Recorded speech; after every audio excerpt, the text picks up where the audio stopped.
काय करा, सेवा करा. अशाच सेवा जर पहिली तुम्ही अशा पद्धतीने जीवनामध्ये जर निश्चय केला आणि हा असा जर निश्चय केला तर काय म्हणतात, निश्चयाचे बळ तुका म्हणे ह्याची फळ. निश्चय करून जर सेवा केली तर तुम्हाला काय होईल, योग्य असेल.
काय करा, योग्य प्रकारचा निश्चय करा.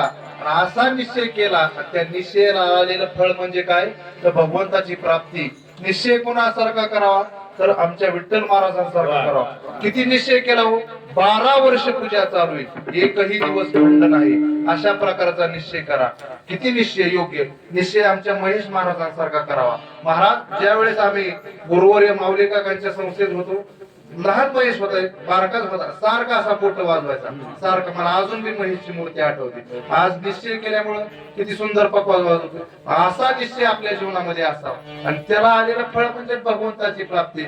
आज निर्जीव असणारं कातड महेश महाराजांच्या हाताने काय होतंय, बोलतय, म्हणजे किती निश्चयाचं फळ या. निश्चय असावा तर ज्यांनी मला तारीख दिली असे असणारे आमच्या गावचे धंगेकर साहेब, त्यांनी निश्चय केला आपल्या जीवनामध्ये. अखंड 40 वर्ष साईबाबांची सेवा केली आणि त्या सेवेला आलेलं फळ म्हणजे आज भव्य दिव्य मंदिर त्यांनी आमच्या गावामध्ये काय केलंय तर उभा केलंय साईबाबांनी. असा निश्चय आपल्या जीवनामध्ये असावा. बघायसारखं मंदिर आहे. तुम्ही महाराज कधी टाकळीला आला तर या. काही दिवसात आता मूर्ती प्राण प्रतिष्ठा आहे साई मंदिराची, सप्ताह पण आहे तिथं, भव्य दिव्य कार्यक्रम होणार आहे. अशा प्रकारचा जीवनामध्ये निश्चय असावा. कुठलाही आपण जीवन जगत असताना काय करा तर निश्चय करा असं महाराज म्हणतात. आणि त्या निश्चय काय केलं, भगवंताची प्राप्ती होते.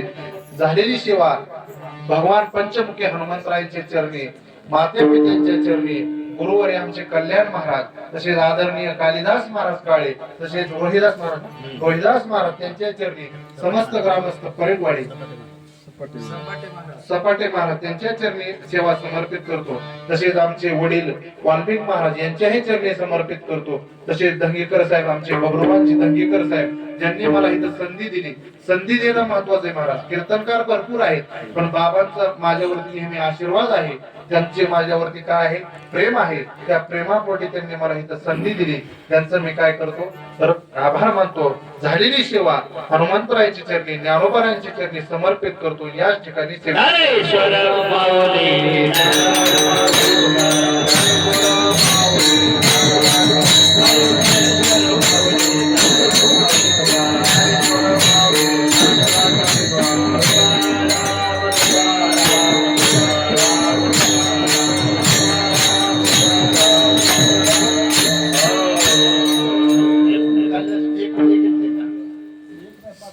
नाही 5 मिनिटं नाही कारण तुम्हाला